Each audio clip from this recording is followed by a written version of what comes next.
Now, from the combined newsrooms of KARK4 and Fox 16, breaking news coverage. Emergency here in Arkansas. I'm delighted to be joined again by Secretary Nate Smith, who will give a report later. And today I'm glad to have Attorney General Leslie Rutledge for a special announcement, and also joined by Colonel Bill Bryant of the Arkansas State Police. Yesterday, I reported that we had 335 cases of COVID-19 here in Arkansas. Today, that number has gone up to 381. There are no new counties that are involved in this. And another number that I'm watching very closely, in addition to the cases of 381, is the hospitalizations are at 48. Now, I want to talk for a moment today about the future. And everyone can go online and look at modeling. And they can look at what's happened in New York, Washington State. They can look at what's happened across the globe. And there's a number of different studies as to what the future can look like based upon a trend line, based upon the number of cases, based upon all the different factors on socialization or limiting social contact that we're engaged in. And then you try to anticipate what your future looks like in terms of cases and hospitalization, ICU units that are necessary, as well as ventilators. And that's important for us to look at the future, and we're doing that. And you look at the different models, and they range wildly based upon the information that is put into those models.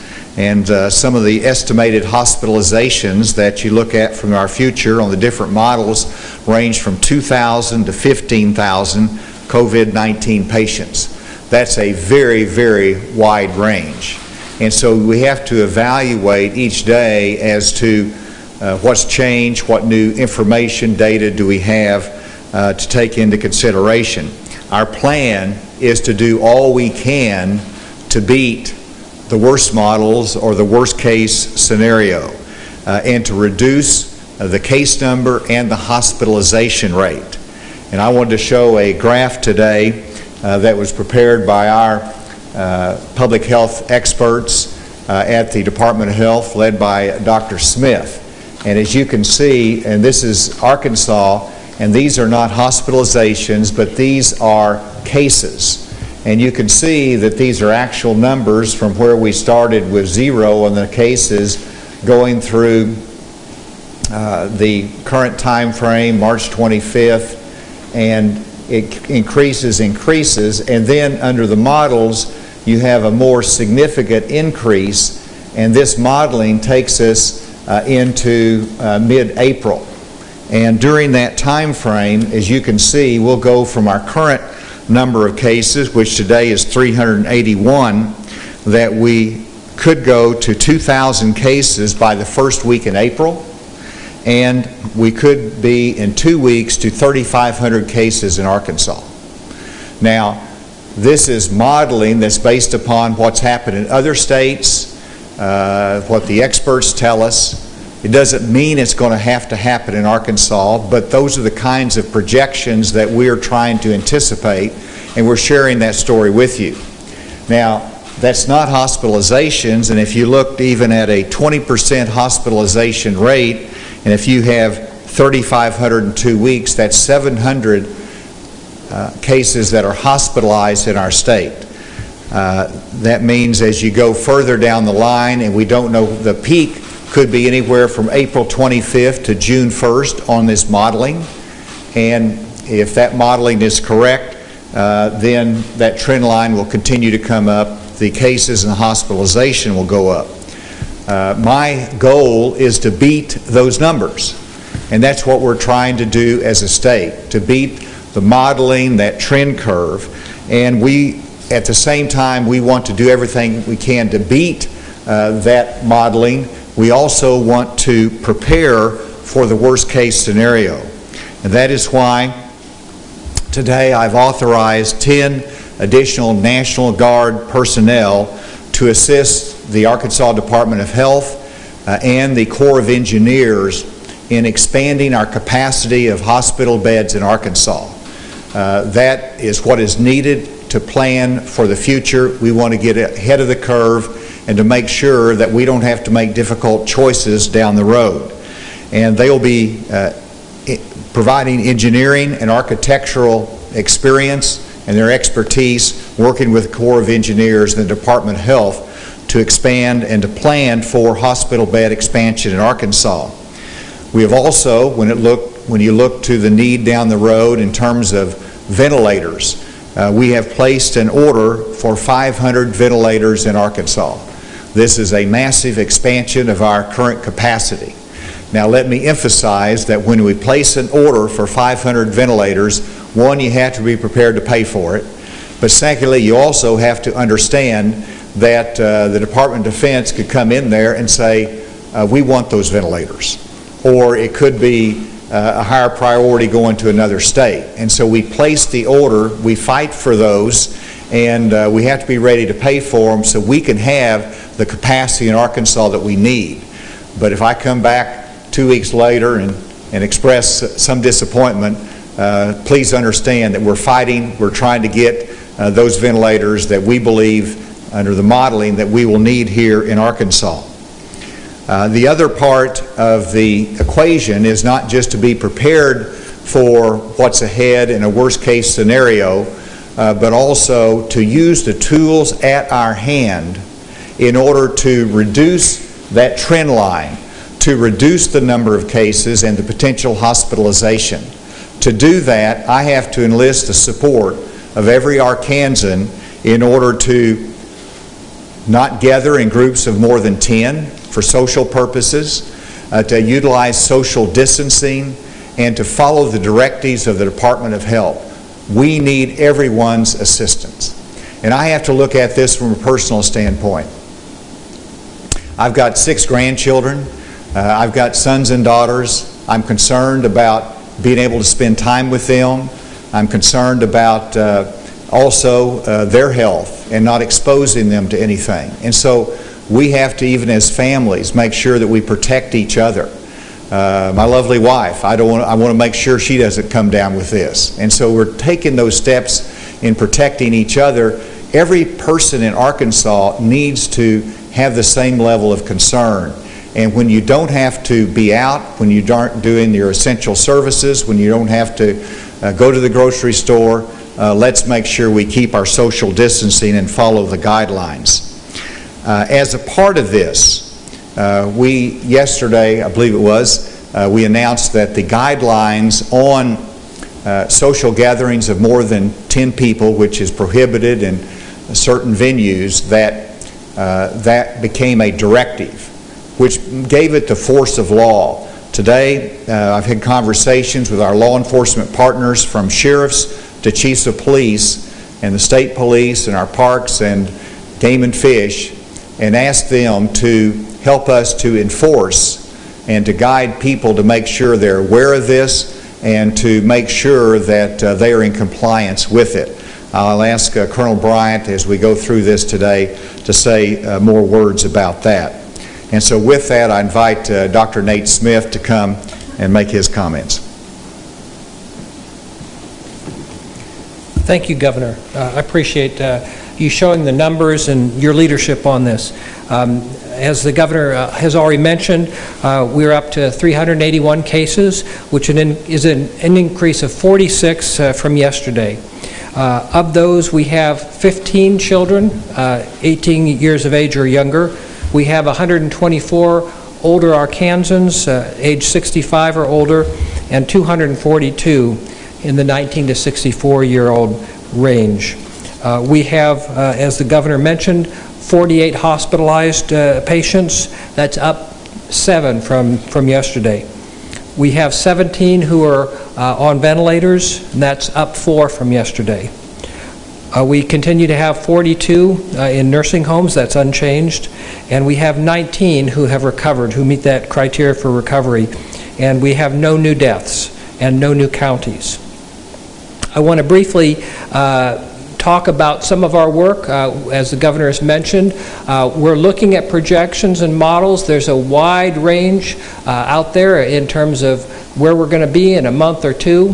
The numbers that he showed, our graph is trying to project out a couple of weeks using what we know about the curve of infectious diseases, communicable diseases, and using a computer algorithm to find a best fit for that curve.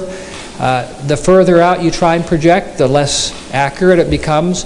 But this gives us a sense of where we might be in 2 weeks, and also helps us to decide what we need to do now to put ourselves in a better position for the near future. We're also working with hospitals to help them build their capacity so that as we get more patients in the hospital, they'll not be overwhelmed, that we have some additional bed capacity, etc. But what we do now is going to impact how many people become sick, how many people end up in the hospital, how many need higher levels of care. And so limiting gatherings is really, really important, as the governor mentioned. And those are now a directive. They have the force of law, but we're not out there to try and put people in jail or anything of that sort.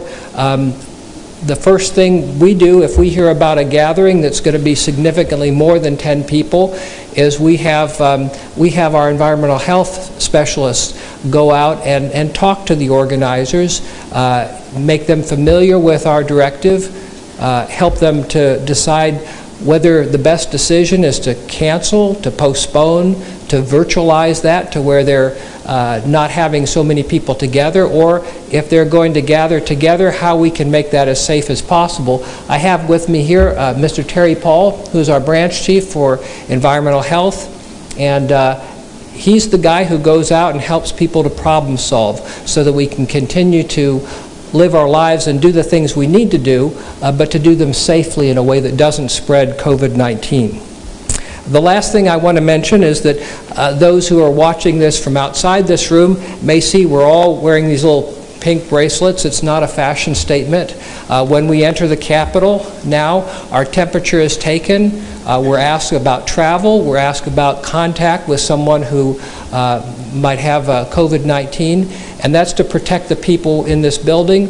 We do the same thing at the Arkansas Department of Health building. We encourage employers and others to do that kind of screening just to keep the people safe when we do have to gather in one place. With that, I thank you, and I turn it back over to the governor. Thank you, Dr. Smith. And now Attorney General has been a great partner through this. She's been here before talking about price gouging, but I mentioned the importance of our personal protective equipment and the acquisitions we make for our hospitals and caregivers, and I want to introduce the Attorney General for an announcement. Well, thank you, Governor. Good afternoon, everyone. I want to thank the Governor again for his leadership that he has demonstrated for the last 5.5 years, but particularly over the last couple of weeks. And it's just been 2 weeks, although many of us, and I know folks at home, feel like it's been 2 months or 2 years. And so as we have worked through these last couple of weeks, he's been an incredible leader for our state, and I want to thank him for that. I also want to thank Dr. Smith for all that he and the Department of Health have done to inform us and to give us great advice and information every day. And it's always a pleasure to be here with State Police Colonel Bill Bryant. Last week, I was able to announce that we committed $3 million from the Consumer Education and Enforcement Fund to go toward the Arkansas Economic Development Commission's Quick Action Loan Program to help our small businesses who were negatively impacted right now because of COVID-19. And today I want to announce that we are allocating $1 million from that same Consumer Education and Enforcement Fund to UAMS and to our hospitals, part of that same $30 million that the Governor announced earlier, that we're putting $1 million into that as well to ensure that our healthcare providers, our nurses, our doctors, our physician's assistants are able to acquire the gowns, the masks, the things that they need to keep them safe. Because all of us understand that if our healthcare providers are at risk, we will all be at risk, and it's imperative that we help them and to make sure that they are not exponentially impacting Arkansans. On price gouging, just a quick announcement that we have received in these last couple of weeks almost 500 price gouging complaints. We have about 25 open investigations. This ranges from the price gouging that UAMS and other hospitals have experienced through trying to obtain masks that had been about $1 that are now $20. Likewise, we have seen some small convenience stores who have increased the cost of toilet paper and hand sanitizers. We have also worked very closely with Amazon, eBay, Walmart, other online retailers to ensure that they are shutting down third-party vendors. They have allowed us, eBay has, to set up an account so that way we can personally reach out to these sellers and inform them that they are breaking the law in Arkansas. These do come with a very strict penalty of up to $10,000 fine per violation or a criminal conviction. And we are working not only here in Arkansas, but with attorneys general from across the country. Been on numerous phone conversations with the White House, Department of Justice, the U.S. Surgeon General, as well as my colleagues across the country to combat this. And again, I just encourage everyone to stay home if you can, to be safe, to take the great advice of our officials at the health department. Like many of you all, I too have family that are older and that are younger. I have a 20-month-old and an 88-year-old at my house, in addition to my husband and I, and so we all must look after our family and friends during this time. Thank you. Thank you, General. And now, Colonel Bryant.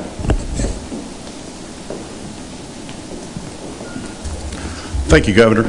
Just as the Governor mentioned before, we had an outstanding conversation today with our police department, sheriff's office, prosecuting attorney association, Arkansas Game and Fish, and other law enforcement throughout the state.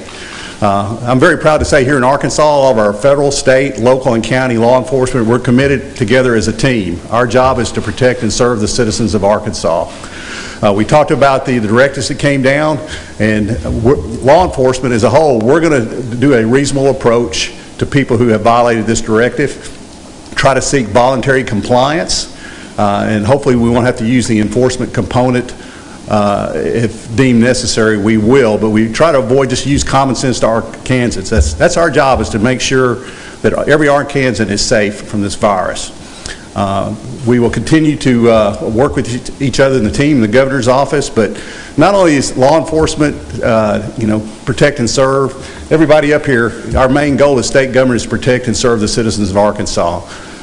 With that, Governor, we appreciate your guidance, your great background in law enforcement, with a reasonable approach to Arkansans, and I think they will listen to these common sense approaches. Thank you. Thank you, Bill. A good illustration is that the other day we had a call into the office from a constituent in Arkansas that said there's a event planned. She sent a flyer in that was well over 500 people, and we took action through our Department of Health to call them and reminded them of our directive and guidance, and they switched from a mass gathering together and broke it into multiple groups of 10 or fewer that they could do virtually.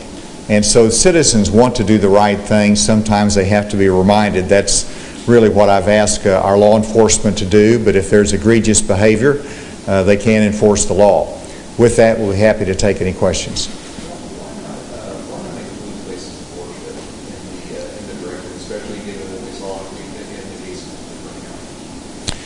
Well, first of all, there is in our country a reluctance and a resistance to the state telling the churches what to do. There is that freedom that we have, and I have great respect for that. Some people simply call it the separation of church and state. But if you look at the guidance, we made it very clear while places of worship are exempt from the strict directive, they are given the strongest guidance to follow and to how to do this. It also says that if there is a judgment by our public health director, Dr. Smith, that this violates public health, then he can take measures to further prohibit that kind of gathering that might endanger public health. So I think it's a good balanced directive, but that's the reasoning that we did not include them on the specific language of the directive. I know you mentioned yesterday about a plan to kind of help the homeless population. Will it include resources for testing and quarantine once it's in place, or when it goes in place? Yes. We recognize that's a unique population, and that one, there could be a need for testing, and we have that capability, but then if they prove positive, where do they go? They can't be in a congregate shelter with others, and so we have to be able to put them in a quarantined, isolation type facility, and our Department of Health and Emergency Management has developed a capacity to house those as needed. I'm still waiting for results on approval from CMS with the $160 million model. Yes, I have not received word today, so that means we're still waiting. Dr. Smith, did you have anything else to add to that on the homeless? Are you good? Yeah. The homeless population is one that we're particularly concerned about. We have some of my staff who are specifically involved in trying to problem solve, work with those who work with homeless shelters, etc. We've been working with that population for some time to control hepatitis A, and so we're building on those partnerships. Yes. Was that a worst case scenario, the model that you presented here? No, that is our estimation based upon all the data that we have. So I don't... Cases. That's the growth of cases over the next couple of weeks. So, what was the model? Well, Dr. Smith? What this model is basically just doing a best fit curve. That doesn't really, the further you go out with that, the less precise it can be. But this gives us an idea for the next couple of weeks what we can expect and how our prevention efforts can impact that. So who defines the model? I guess it's Dr. Austin Porter is my Deputy Director for Science. He's also faculty at the College of Public Health. He and his colleagues at the UAMS College of Public Health have been looking at this and working through a whole variety of different modeling activities to try and estimate what our needs for various things will be, and looking at also models that are already out there looking at the whole shape of the curve. And as the governor's mentioned, you can see a variety of models. Some of them have already been done state-specific for all 50 states. There's, of course, the Harvard one that American Hospital Association has put out to their members, and then also Washington University a couple days ago came out with their state-specific modeling, and there's a lot of difference between these. University of Pennsylvania also has a modeling program that you can put in data from a state, and that gives a third estimate. So we're looking at those carefully. As we go along, we'll get a better idea of what our trajectory is. This gives us some idea where we're going to be probably in the next week or two in terms of planning ahead for health care. We need to realize that there's a lot of uncertainty. When there's uncertainty, it's probably the best thing is to hope for the best but prepare for the worst. We'll go there, but I want to answer just a little bit more there that Dr. Smith's, one of his many jobs is to give us an estimate of the future based upon the best scientific data. He's done that. My hope is that we can beat it. My job is also to anticipate the worst case scenario, and that's what we've tried to outline today. Yes? So are you still expecting the peak hospitalizations to be 1,000 beds? And if this is our trajectory, how many, are we going to need more hospital beds than we have now? How many more? It's really too early to determine it. Again, well, first of all, a week ago, I estimated 6 to 8 weeks that we would be at the peak and that we could have 1,000 hospitalizations. There's some of the models that exceed that, and they would say that's a very optimistic approach. If you look at this, we're not going that far out, but here at 3,500 cases, 20% hospitalization would be 750, so it's less, but we're still in the upward trend. So it's too early to tell. We look at the data every day and make our best judgment as to where we're going in the future. But we have to plan further down the road, whether it's ventilators or hospital beds. We have to plan for that worst case scenario because we're committed not to have our healthcare professionals have to make difficult choices. We want everyone to have that kind of access to a bed, to ICU, and to a ventilator as needed. Yes?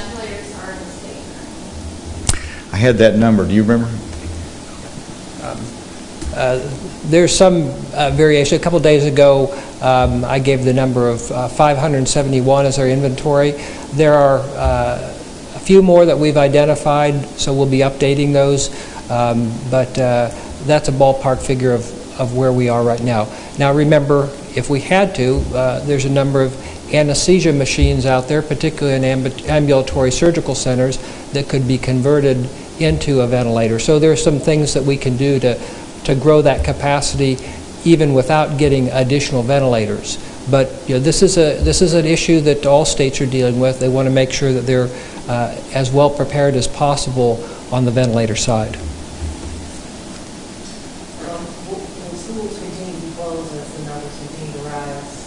The date is still April 17th. We'll see if we beat that curve and what happens on that curve. The final decision will probably be made, at least a week out to give our schools notice on that.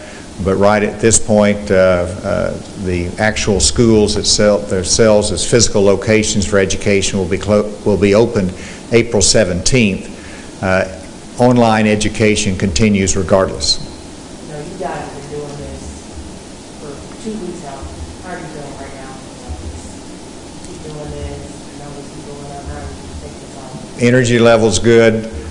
Focus is at a high level, and I recognize what an incredible team that we have, from the Department of Health to my staff to everyone in state government, but our first responders, everybody is just there recognizing the challenge that's ahead. And then they go home and you have social isolation or distancing. That's a challenge for us, but Arkansas is strong and we're energized, and we're going to continue to work together as a team. This has been breaking news coverage from the combined newsrooms of KARK4 and Fox 16.